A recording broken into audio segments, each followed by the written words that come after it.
Ja, wir sind unterwegs auch miteinander mit einer Story vom Kreuz.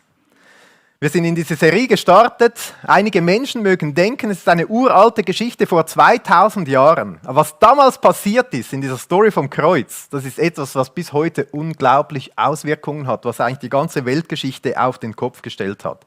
Heute stellen wir die Frage, ist das Kreuz nicht nur etwas für die Schwachen? Ist das nicht nur irgendwie eine Krücke fürs Leben, für die Menschen, die es nicht ganz auf die Reihe kriegen, die halt nicht so erfolgreich sind oder so, die halt irgendwo noch einen Trost oder einen Halt brauchen, die Menschen, die irgendwie krank und alt und schwach oder weiß auch nicht was sind. Für die Leute ist doch das Kreuz. Die brauchen irgend noch etwas Zusätzliches, aber für mich doch nicht. Ich stehe im Leben, habe meinen Job, meine Familie, meinen Platz, meinen Ort, wo ich unterwegs bin. Bei mir funktioniert alles. Für was sollte ich das Kreuz überhaupt brauchen? Wir schauen heute einen mega spannenden Bibeltext an, auch wieder im Römerbrief. Wie schon letzten Sonntag gesagt, lohnt es sich während dieser Serie einfach mal den Römerbrief auch zu Hause in der persönlichen Zeit mit Jesus durchzulesen. Wir schauen da einen Text an und wir stellen aber auch diese Frage, ist das Kreuz nicht nur etwas für die Schwache? Wir stellen das auch einfach aus rein so gesellschaftlicher Sicht mal. Wir wollen uns überlegen, ist das, was unsere Gesellschaft, ist das, was wir Menschen heute zu bieten haben, reicht das aus oder nicht? Also wir möchten auch mal einfach so ganz natürlich darüber nachdenken, sagen wir mal so menschlich und überlegen, wo wir unterwegs sind heute. Das Ziel ist, dass wir auch verstehen, in einer Sprache, die heute die Menschen verstehen in unserer Gesellschaft. Vielleicht bist du ja hier und hörst zu und sagst, mit Glaube, mit Kirche, mit Predigt und Jesus und dem Kreuz habe ich gar nichts am Hut. Dann darfst du ermutigt sein, weiterzuhören, weil du wirst heute etwas weiter darüber nachdenken und wahrscheinlich mehr davon verstehen, in ganz natürlicher Sprache, was das Kreuz bedeutet. Vielleicht ist es auch einfach gut, um zuzuhören. Und wenn ihr morgen dann bei der Arbeit seid, und sagt, ja, wir haben am Sonntag über das Kreuz uns auseinandergesetzt, dann sagt die andere Person, das ist eine uralte Geschichte. Dann hast du ein paar Anhaltspunkte, was es heute für Menschen bedeuten kann, die auch mit dem Glauben gar nichts am Hut haben. Wir sind letztes Mal in diese Serie hineingestartet mit der Frage, wieso braucht es das Kreuz überhaupt? Und die ganz kurze Antwort ist, es braucht das Kreuz, weil es gibt ein Problem in dieser Welt. Es gibt irgendetwas, was nicht ganz stimmt. Wir erkennen es, wenn wir all das Böse anschauen, was da überall in der Welt passiert, was wir tagtäglich in den Medien lesen. Wir kennen es auch aus dem eigenen Leben, wo manchmal Dinge nicht ganz so gut klappen, wie wir eigentlich hätten.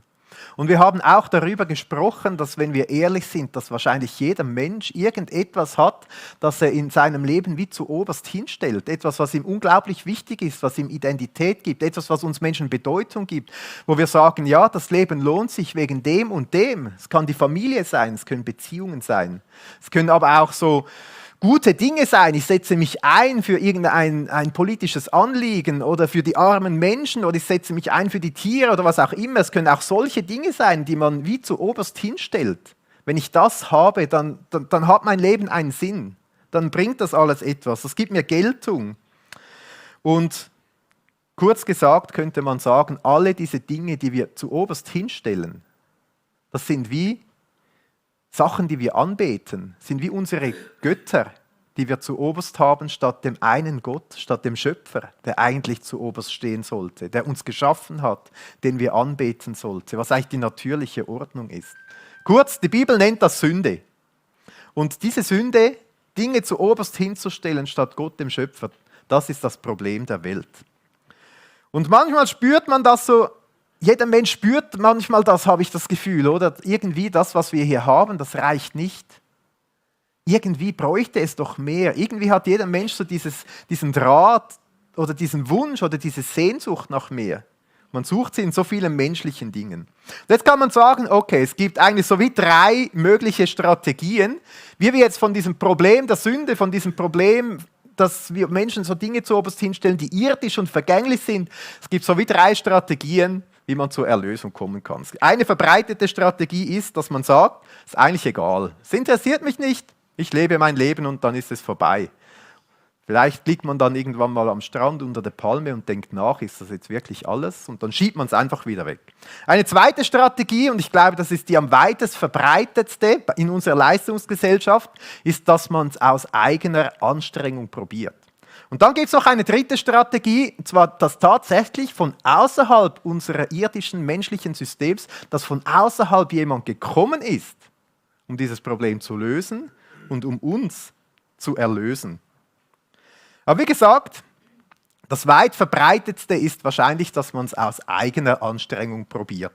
Das kann verschiedene Ausprägungen haben. Es gibt viele Menschen heute, die nicht christlich sind oder so, aber die sehr religiös sind, die verschiedenen Religionen nachgehen oder sich Sachen zusammensuchen aus der übernatürlichen Welt. Es gibt auch so im Kern viele andere Religionen, wo es immer darum geht, dass ich Sachen machen muss, dass ich Rituale einhalten muss, dass ich Dinge befolgen muss, um dann quasi erlöst zu werden, um irgendwie ins Paradies zu kommen oder die erlösende Erleuchtung zu finden oder das Nirvana zu erreichen oder irgendwie in die ewigen Jagdgründe einzugehen. Naturreligion und so, das ist recht im Trend heutzutage. Man macht Dinge, man befolgt Sachen, man beschreitet einen Weg, um ans Ziel zu kommen. Man versucht durch seine Taten eigentlich dieses Ziel zu erreichen. Aber auch für nicht religiöse Leute, vielleicht bist du auch hier und sagst, nein, mit Religion, mit all diesem Zeug habe ich nichts am Hut, ich bin ja ein moderner Mensch, oder? Auch für solche Menschen gibt es genau diese Anstrengung eigentlich. Und das hat oft mit unserer Leistung zu tun, dass Menschen sagen, ja, ich mache es ja gut im Leben. Ich lebe ein gutes Leben, ich bin nett zu meiner Frau, zu meinen Kindern, zu meiner Familie, zu den Menschen am Arbeitsplatz. Ich bin meistens auch recht ehrlich, ich zahle sogar die Steuern. Ich habe noch keinen umgebracht, andere schon im Fall. Lies mal die Zeitung und so weiter. Also, dass wir sagen, ich lebe ja eigentlich ein gutes Leben. Das heißt, falls es einen Gott geben sollte, dann muss er mich ja annehmen, dann muss er ja gnädig sein, weil ich habe es ja recht gemacht. Und dieses Leistungsdenken, sage ich jetzt mal, wo ich einen eigenen Weg beschreibe, wo ich denke, Gott nimmt mich dann an, das hat verschiedene Auswirkungen. 3 Auswirkungen davon. Die erste Auswirkung davon ist, dass man oft unbarmherzig oder eine große Selbstgerechtigkeit aufbaut, weil man sagt, ja eben der andere, der macht es ja nicht so gut. Das hilft mir ja dann, oder? Wenn ich merke, meine guten Taten sind ein bisschen besser als der. Ich habe das Leben besser im Griff. Das sind alles Memmen, die schaffen es nicht. Aber ich bringe es schon auf die Reihe. Ich habe mehr Erfolg. Ich bringe dieses Ding. Ich mache das so und so. Und die anderen nicht. Ein zweites Zeichen, was kommen kann, ist viel Stress. Weil die Messlatte ist extrem hoch. Also wenn man in den Religionen schaut, was man alles machen muss auf diesen Wegen zur Erlösung. Das ist unglaublich, das schafft man eigentlich fast nicht. Das weiß nicht, wie das gehen sollte. Und eine dritte Auswirkung ist, dass man oft so dunkle Ecken seines eigenen Lebens wie verdrängen muss, irgendwie wegschieben muss. Manchmal hat man plötzlich so diese Angst, ja, reicht es dann wirklich? Oder man erlebt etwas, wo man denkt, jetzt habe ich es eigentlich gerade nicht so gut gemacht. Und dann denkt man einen kurzen Moment, ja, was ist jetzt? Das sind ja jetzt wieder ein paar Minuspunkte. Dann schiebt man das weg oder es kommt eine Angst oder Selbstzweifel oder vielleicht sogar Selbstanklage. Eigentlich schaffe ich es ja gar nicht. Und das geht mega schnell. Ich erinnere mich an eine Situation aus meinem eigenen Leben. Ich habe mal im Laufe meiner Erziehungskarriere mit meinen Kindern habe ich gemerkt, dass ich irgendwie sie zu viel anschreie. Und dann habe ich gedacht, gut, das ändere ich jetzt, weil es ist besser, auch wenn sie Sachen falsch machen, dass ich mit Bestimmtheit, aber mit Respekt und mit Ruhe zu ihnen spreche. Und ich habe mir richtig Mühe gegeben, das zu machen. Und es ging recht gut. Ich war sogar recht stolz. Ich habe gedacht, ja, jetzt habe ich es wieder mal geschafft. Und dann plötzlich kam eine Situation, die hat mich getriggert. Ich wurde laut, das Kind ist verschwunden. Und in dem Moment habe ich gedacht, wie blöd bin ich eigentlich? Wieso hat es jetzt schon wieder nicht geklappt? Wieso ist es einfach aus mir herausgekommen? So Gedanken, habe ich jetzt recht versagt? Bin ich gerade recht gescheitert? Und vielleicht erlebe nur ich manchmal solche Dinge, vielleicht kennt ihr das ja auch, so Momente, wo ihr denkt, jetzt habe ich es wieder mal nicht geschafft. Und ich glaube, jeder kommt wie mal an diese Punkte und denkt, eigentlich wahrscheinlich reicht es. Reicht es oder auch nicht? Und jetzt Vielleicht bist du auch hier und sagst, ja gut, ich habe das ja verstanden. Jesus ist ja mein Erlöser. Ich muss es ja gar nicht selbst schaffen. Ich habe das überwunden. Aber habt ihr gewusst, dass es auch eine ganz fromme Art von dieser Selbsterlösung gibt? Das sagen, ja, ich habe Jesus angenommen, aber ich muss viel beten, dass es dann reicht, dass Gott mir wirklich gnädig ist, dass er mich liebt, dass er mich annimmt. Oder ja, wenn ich wirklich dann jeden Tag schaffe, 1 Stunde stille Zeit zu machen, dann gelte ich dann etwas bei Gott. Oder wenn ich gut lebe, wenn ich möglichst heilig lebe, ja, dann reicht es dann schon. Wenn ich das und das überwunden habe, ja, dann nimmt mich Gott dann an. Ich habe eine spannende Geschichte gefunden. Ein Theologe beschreibt genau zu diesem Thema, beschreibt er, wie ein Bruder sehr verbissen um den Sieg in der Heiligung kämpfte. Also mit anderen Worten, dieser Glaubensbruder hat versucht, möglichst heilig zu leben und hat darum gekämpft, aber hat es irgendwie nicht geschafft und hat nicht verstanden, wieso er so schwach ist und es einfach nicht schafft. Und er hat ihm dann gesagt, der Haken bei dir ist, dass du zwar zu schwach bist, um Gottes Willen zu erfüllen, dass du aber nicht schwach genug bist, um es gar nicht zu versuchen. Du bist immer noch zu stark, wenn du so schwach bist, dass du einsiehst, dass du überhaupt nichts vermagst. Dann wird Gott alles tun. Und er fügt dann an diesem Punkt müssen wir alle kommen. Wir können nichts beitragen. Wir wollen heute auch in die Bibel hineinschauen. Und hier wird sehr einfach beschrieben, dass die Bibel einen oder Erlösungsweg hat, der ganz anders funktioniert, der wirklich von außen eigentlich in die Welt hineingekommen ist. Der Gott selber von außerhalb dieser Welt ist in diese irdische Welt hineingekommen, in Jesus Christus.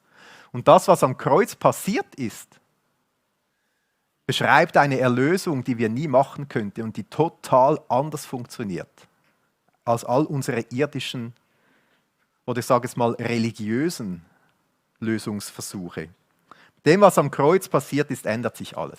Und wir lesen zusammen einen Text im Römerbrief, im Kapitel 3. Könnt ihr mitlesen, digital oder mit der echten Bibel. Zu Hause kann man sie noch schnell hervorholen. Römer 3, ab Vers 20.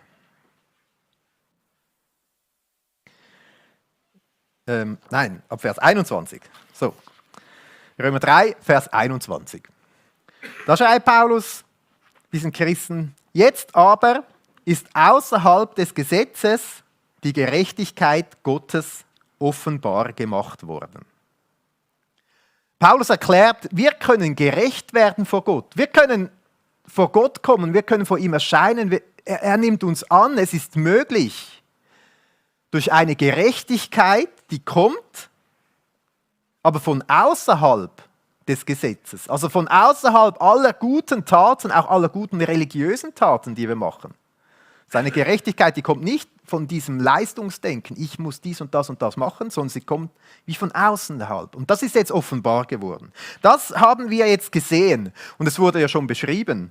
Er schreibt dann weiter, all das wurde schon beschrieben, die von dem Gesetz und den Propheten bezeugt wird.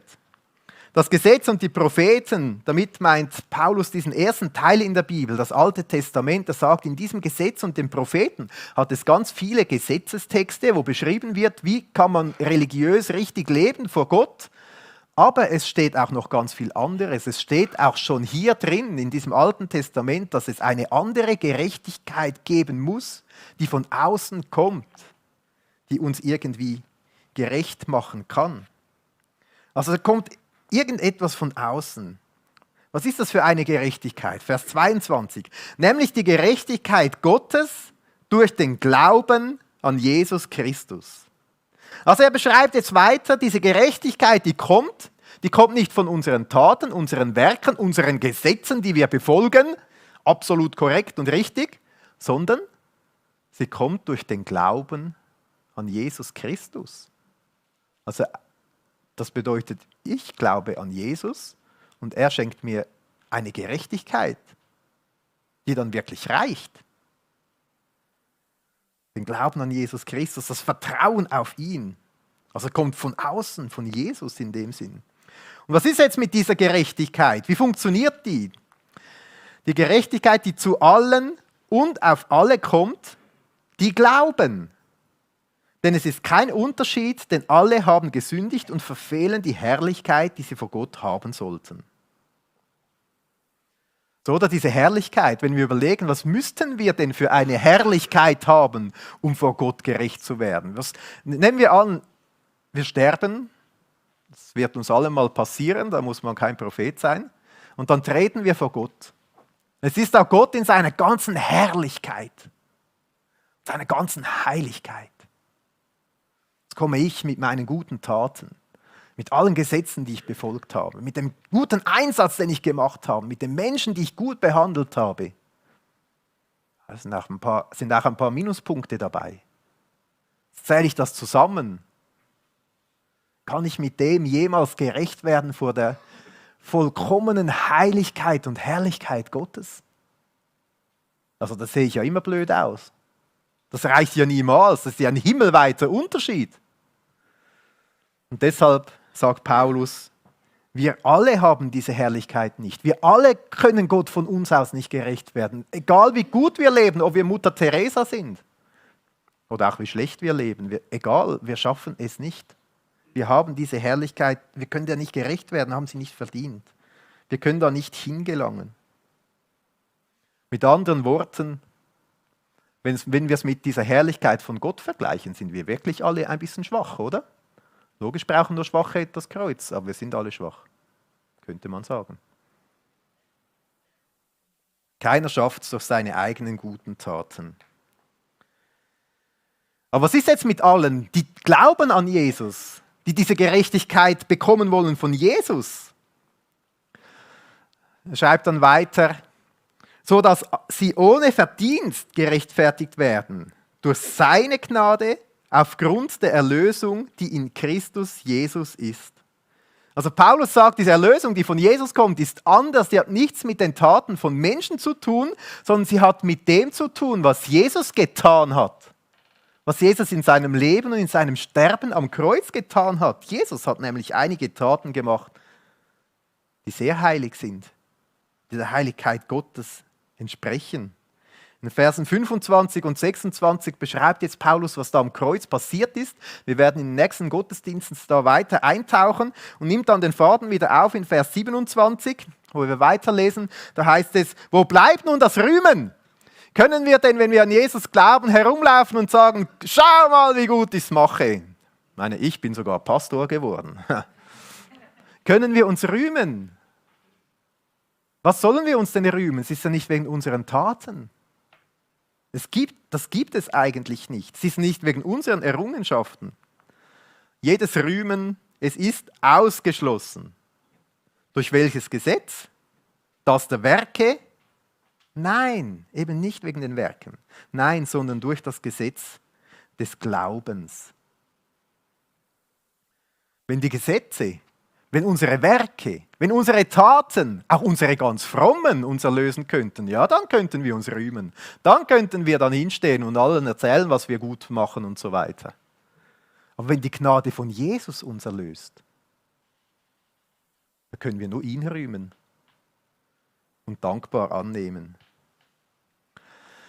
So kommen wir nun zu dem Schluss, dass der Mensch durch den Glauben gerechtfertigt wird, ohne Werke des Gesetzes. Oder in einer anderen Bibelübersetzung, nicht wegen meiner guten Taten. Also dieser Abschnitt im Römerbrief, der zeigt uns klar und deutlich, es gibt einen Weg der Erlösung, der kommt von außen und der ist total anders als alle irdischen Erlösungsversuche. Es ist ein Weg der Erlösung, wo nicht wir Menschen unsere guten Taten machen, sondern wo Jesus in diese Welt gekommen ist und eigentlich unsere guten Taten gemacht hat. Und er hat so gut gemacht, dass sie wirklich vollkommen waren. Er hat das perfekte Leben gelebt und wenn Jesus mit diesem perfekten Leben vor den Vater, vor Gott kommt, vor den Schöpfer, dann reicht es. Dann passt es zur Heiligkeit Gottes. Und dann hat Jesus Folgendes gemacht. Er hat gesagt, mein perfektes Leben, meine Gerechtigkeit, die ich habe, die schenke ich euch. Und euer kaputtes Leben, das nehme ich auf mich. Und die Folge von diesem kaputten Leben ist der Tod. Das irdische Sterben. Jesus ist am Kreuz gestorben für unser kaputtes Leben, das er auf sich genommen hat. Aber wir haben auch von einem zweiten Tod gesprochen. Ein ewiges Getrenntsein von Gott, ihm nicht gerecht zu werden. Und auch dieser Tod ist Jesus für uns gestorben. Als er am Kreuz war, hat er gesagt, Vater, warum hast du mich verlassen? Jesus ist mit unserem kaputten Leben, mit unserer Ungerechtigkeit angekleidet, auch in diesen zweiten Tod hineingegangen. Und Paulus sagt jetzt, was sollen wir uns rühmen? Wir glauben Jesus, wir vertrauen ihm, wir nehmen die Vergebung von ihm an. Wir nehmen sein perfektes Leben an, seine Gerechtigkeit. Wir geben ihm unser kaputtes Leben ab. Wir machen diesen Tausch. Und wir vertrauen Jesus, seinem Taten, das, was er getan hat, und nicht mehr unseren. Das ist die Argumentation von Paulus, wie er hier in diesem Text argumentiert. Du kannst dein ganzes Leben versuchen, dich selbst zu erlösen. Oder du schaust auf das Kreuz und merkst, dass da eine Erlösung passiert ist, die vollkommen ist und die wir einfach im Glauben annehmen können, als ein Geschenk.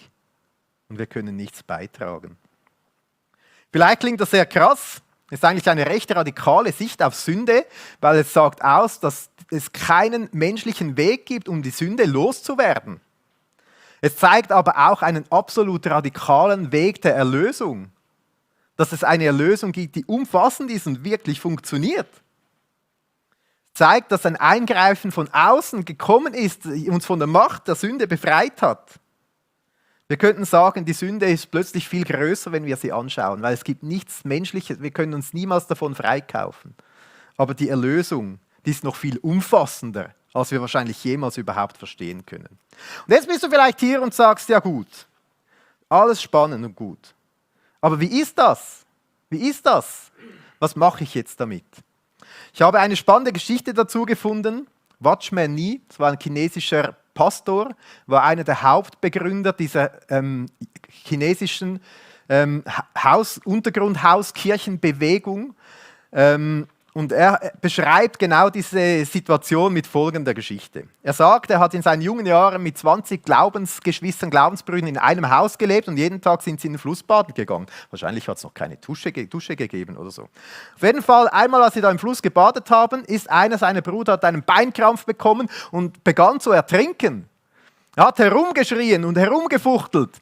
Und dieser Watchman Nee schaut herüber zu seiner Geschwister, der richtig gut schwimmen konnte, der beste Schwimmer, und sagte ihm, hey, er vertrinkt, schnell rette ihn. Und was hat er gemacht? Einfach nichts. Ist einfach geblieben und der andere hat gestrampelt und alle haben geschaut und geschrien, Hilfe, was passiert hier? Und er hat gestrampelt und plötzlich ermattete er und sank unter das Wasser. Und Watchman Nee beschreibt, wie er verrückt geworden ist, wütend geworden ist.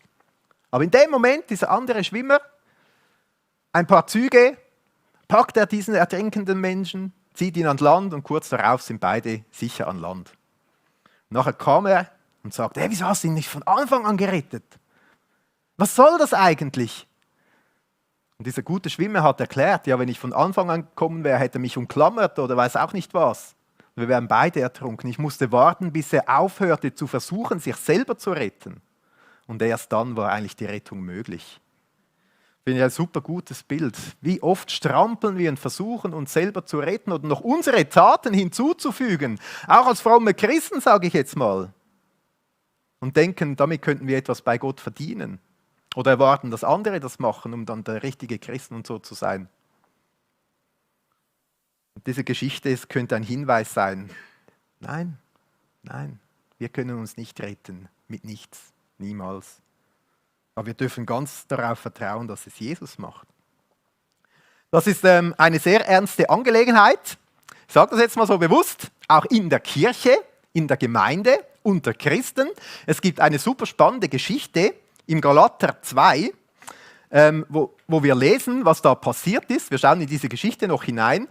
Es ist da sehr interessant, da beschreibt wieder dieser Apostel Paulus, dieser Gottesmann, aus einer Begegnung oder einem Erlebnis, das er hatte mit dem Petrus, wird in dieser Geschichte Kephas genannt, er hatte so wie zwei Namen. Und irgendwie sind die aneinander geraten, genau wegen diesem Thema.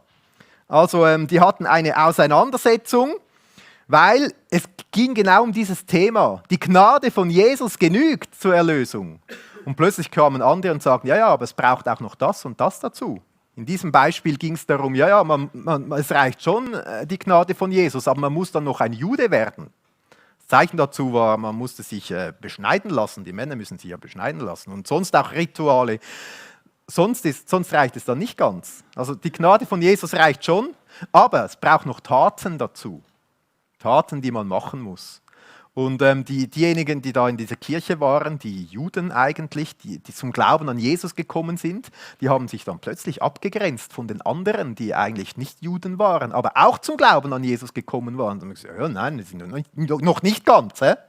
Ihr gehört noch nicht ganz zu dieser Familie von Jesus dazu. Wir brauchen da ein bisschen Abstand. Und offensichtlich hat das Paulus so als wichtig empfunden, dass er hier recht radikal eingeschritten ist. Die Geschichte, die spielt in Antiochia, das ist etwa 500 Kilometer nördlich von Jerusalem. Es war wahrscheinlich eine Gemeinde, wo Paulus einer der Gemeindeleiter war. Und es war wahrscheinlich kurz nachdem sich alle diese wichtigen Apostel in Jerusalem getroffen haben und genau über diese Frage diskutiert haben. Apostelgeschichte 15 lesen wir von dieser Begegnung, wo sie dieses Thema diskutiert haben und offiziell miteinander zum Schluss gekommen ist, die Erlösung am Kreuz, es reicht, es braucht keine weiteren Taten dazu. Es braucht absolut nichts. Und jetzt, wahrscheinlich ein bisschen später, treffen sie sich da in Antiochia. Jetzt lesen wir, wie das da drunter und drüber gegangen ist, könnte man fast sagen. Also ein Beispiel aus einer Kirche. Als aber Kephas, eben das ist der Petrus, nach Antiochia kam, widerstand ich ihm ins Angesicht, weil er durch sein Verhalten verurteilt wird. Also dieser Kephas, dieser Petrus hat offensichtlich sich so verhalten, dass irgendetwas falsch war, dass etwas nicht gut war, dass man ihn verurteilen musste. Und dem Paulus war das so wichtig, dass er sagt, ich widerstand ihm ins Angesicht. Das heißt, ich habe das öffentlich vor anderen Leuten, habe ich mit ihm das Gespräch gesucht und das klarstellen wollen. Jetzt kommt diese Story, denn bevor einige von Jakobus kamen, hatte er mit denen aus den Nationen gegessen. Als sie aber kamen, zog er sich zurück und sonderte sich ab, da er sich vor denen aus der Beschneidung fürchteten.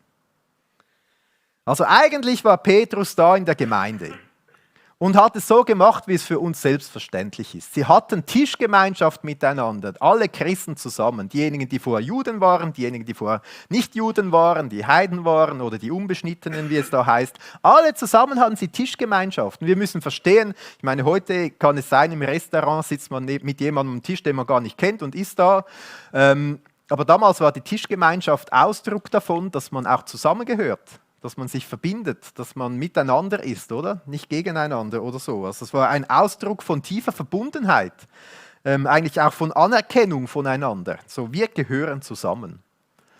Und jetzt offenbar sind da ein paar Leute in die Gemeinde gekommen, diejenigen von Jakobus, wahrscheinlich so ein paar, ja, wie könnte man sagen, sehr gesetzestreue ehemalige jüdische Christen, sind da in diese Gemeinde gekommen und haben wahrscheinlich so diese Stimmung verbreitet. Nein, Achtung, da sind nicht alle gleich.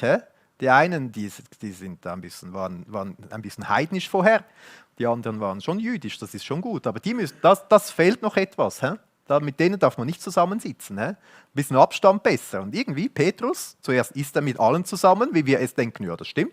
Und dann plötzlich, oh, okay, gut, ja, ich esse auch nur mit denen. Und Petrus hatte so ein Gewicht, oder? Dieser große Apostel, das hat andere mitgezogen, mitgerissen. Die anderen Judenchristen haben das dann auch so gemacht. Und sogar ein guter Freund und Begleiter und wahrscheinlich Mitgemeindeleiter von Paulus, der Barnabas, hat das dann auch mitgemacht.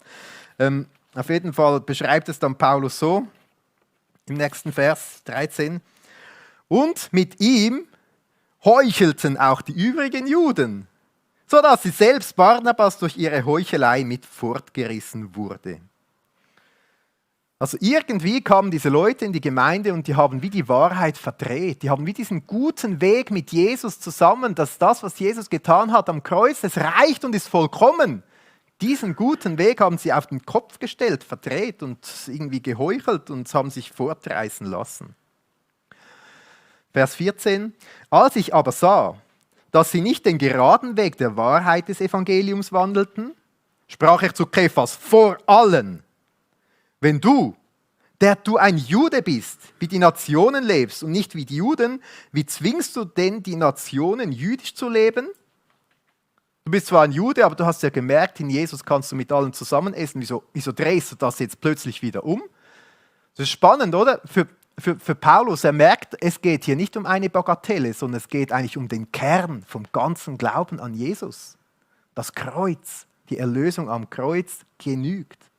Und so schnell kamen diese Christen in dieser Gemeinde so in eine Gesetzlichkeit. Ja, das genügt schon, aber es braucht noch das und das und das dazu. Und Paulus erklärt, weißt du, wir sind ja als Juden geboren, aber die anderen sind nicht als Juden geboren. Aber wir haben ja erkannt, dass nicht diese Abstämmigkeit ausmacht, dass wir Christen sind, sondern der Glauben an Jesus.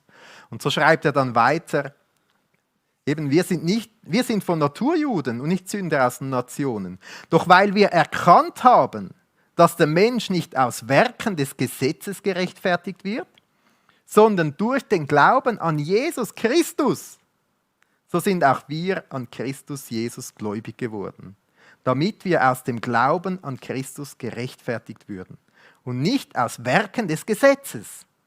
Weil aus Werken des Gesetzes kein Fleisch, da meint er kein Mensch, gerechtfertigt wird.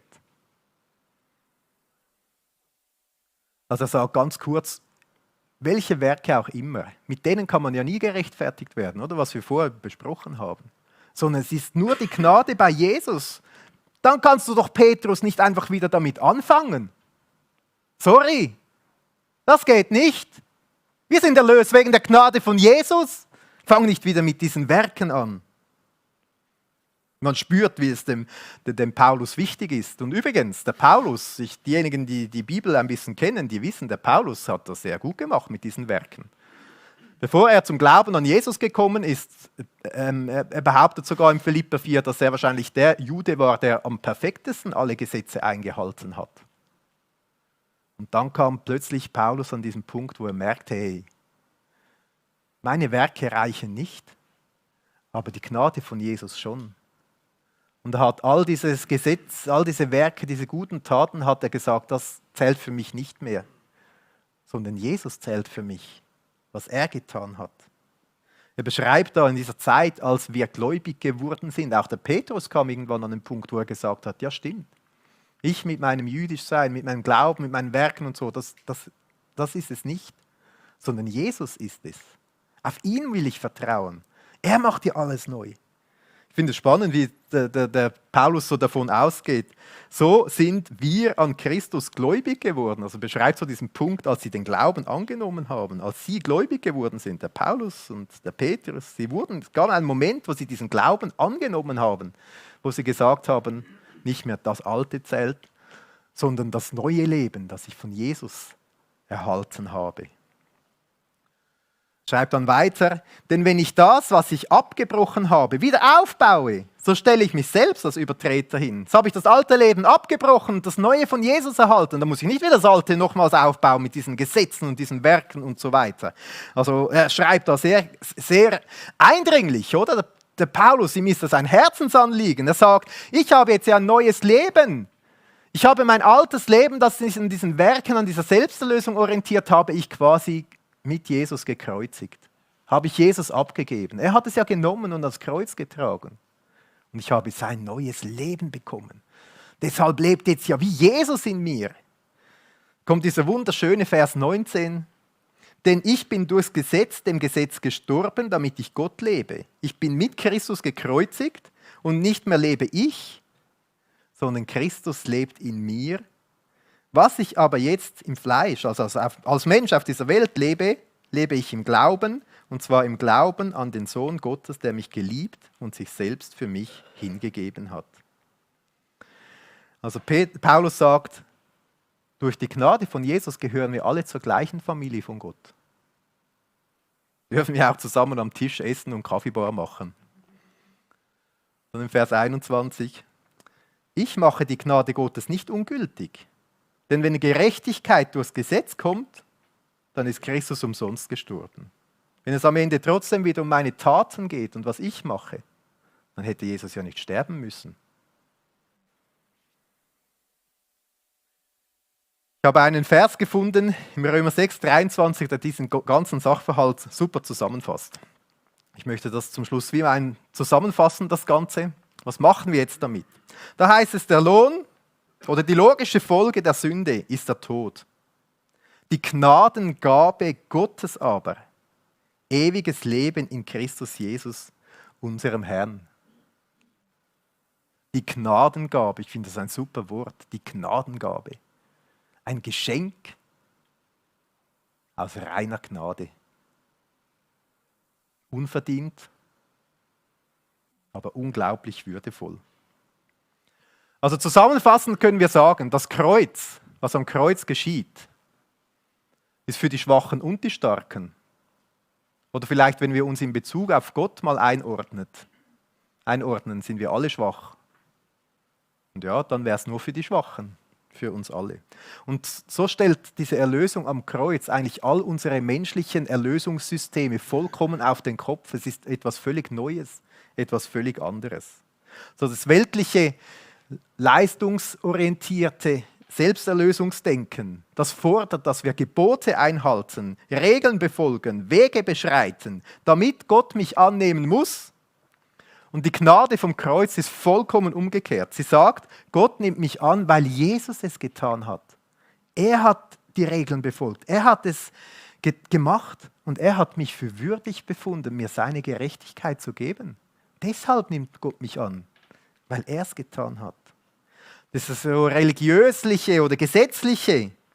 Wenn ich Gutes tue, erwarte ich vom Übernatürlichen oder von Gott oder von was auch immer, erwarte ich eigentlich, dass es mir auch gut geht. Ich habe es ja dann verdient. Dass ich gesegnet werde. Wenn ich mit der Gnade von Jesus unterwegs bin, egal ob ich gesund bin oder krank, ob ich erfolgreich bin oder nicht, ich habe ja diesen göttlichen Segen empfangen.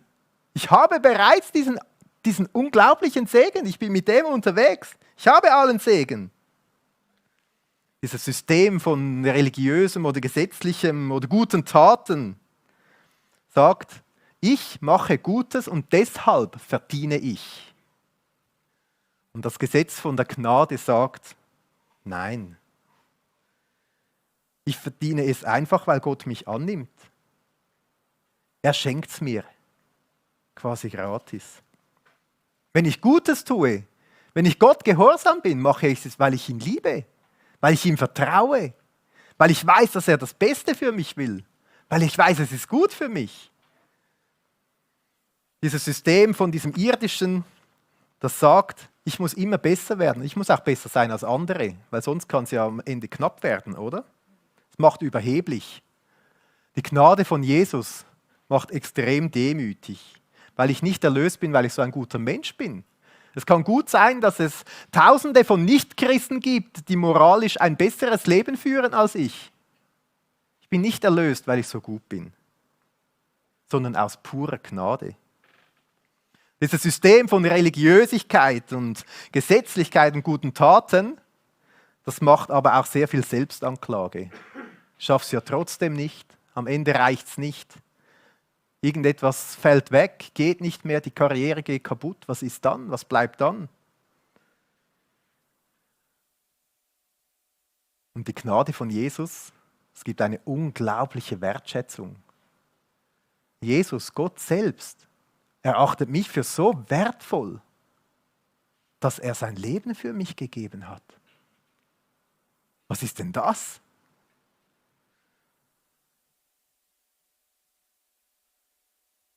Dieses System von Religiosität, ich bin angenommen, ich bin wertvoll, weil ich es gut mache. Und dieses System von Jesus, von dieser Erlösung von ihm, ich bin wertvoll, Einfach weil Gott mich liebt. Und er hat es bewiesen, als er selbst ans Kreuz gegangen ist.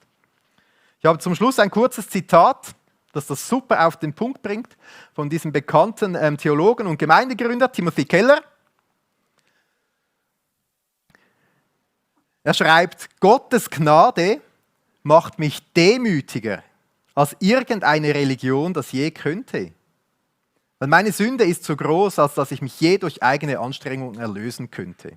Und sie gibt mir mehr Selbstbestätigung als eine Religion das je könnte, da ich absolut sicher sein kann, dass Gott mich bedingungslos annimmt. Also um das kurz zu sagen, die Kernbotschaft vom Kreuz ist nicht eine religiöse Botschaft, ist auch nicht eine irreligiöse Botschaft oder es geht um Gesetzlichkeiten oder gute Taten, sondern der Kern vom Christentum, was Jesus am Kreuz gemacht hat, ist einfach grundsätzlich etwas völlig anderes und etwas völlig Neues. Lasst uns in eine Zeit des Gebets hineingehen. Danke, Jesus, dass du auf diese Welt gekommen bist, dass du dieses perfekte Leben gelebt hast, das wir nie hätten leben können. Und dass du uns dieses Leben anbietest, dieses Leben in Ewigkeit, dieses Leben in Fülle. Und wir dürfen dir unsere Selbstversuche, unser Wollen von guten Taten, unser kaputtes und verkorkstes Leben, das dürfen wir dir einfach ganz abgeben. Und du schenkst uns deine Gerechtigkeit, die würdig ist vor der Gerechtigkeit Gottes, vor der Herrlichkeit Gottes. Und vielleicht ist jemand hier oder auch im Livestream, der sagt, ich will diese Erlösung von heute annehmen. So wie das dieser Paulus und dieser Petrus gemacht haben, als wir zum Glauben an Jesus gekommen sind. Und das geht ganz einfach mit einem einfachen Gebet, dieses eigene Streben loszulassen und sich ganz Jesus anzuvertrauen. Dann kannst du diese folgenden Worte einfach mit mir mitbeten, so oder ähnlich, vielleicht im Livestream nochmals anhalten, zurückspulen, nochmals schauen und ein eigenes Gebet formulieren. Vater im Himmel, mir ist klar geworden, dass ich ein Sünder bin und dass ich deine Erlösung brauche. Und du hast mich gerufen und lädst mich ein, dass ich deine Erlösung annehmen darf als Geschenk. Jesus, ich glaube an dich, dass du der Retter und der Sohn Gottes bist, für mich am Kreuz gestorben bist.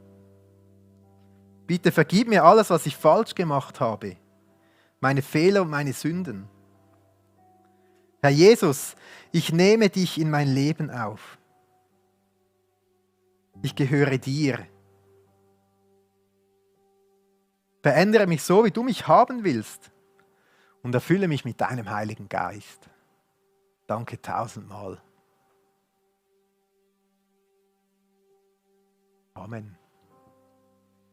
Ein kurzes Gebet, aber wenn wir unser Leben so Gott anvertrauen, dann darf ich dir zusprechen, du gehörst zur Familie von Gott. Nicht wegen eigenen Taten, sondern weil er es getan hat, weil es Jesus getan hat. Und wir möchten auch bewusst als ganz frische oder langjährige Christen zu dir kommen, Gott. Und wie schnell geht es, dass wir unsere eigenen Taten wieder dieser Gnade hinzufügen. Und es ist so wichtig, dass wir immer wieder kommen und alles ablegen und sagen, es reicht. Jesus, was du am Kreuz getan hast, es reicht. Und es ist vollkommen. Und du hast gesagt, es ist vollbracht.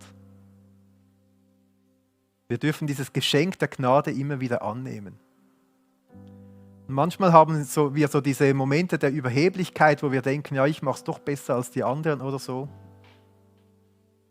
Und das dürfen wir auch ablegen und bewusst sagen, alles, was ich habe, dieses ewige Leben, diese göttliche Gerechtigkeit, ich habe sie bewusst und ganz und voll aus Gnade und Barmherzigkeit. Und manchmal haben wir diese Momente der Selbstanklage, wo wir uns fragen, reicht es denn, wie ich es mache? Mache ich es genug gut? Mache ich genug fromme Taten? Bin ich ein genügend guter Christ? Und auch diese Selbstzweifel wollen wir bewusst ablegen. Weil wir sind erlöst und gerettet nicht wegen unseren Taten, sondern weil du es, Jesus, vollbracht hast. Danke. Amen.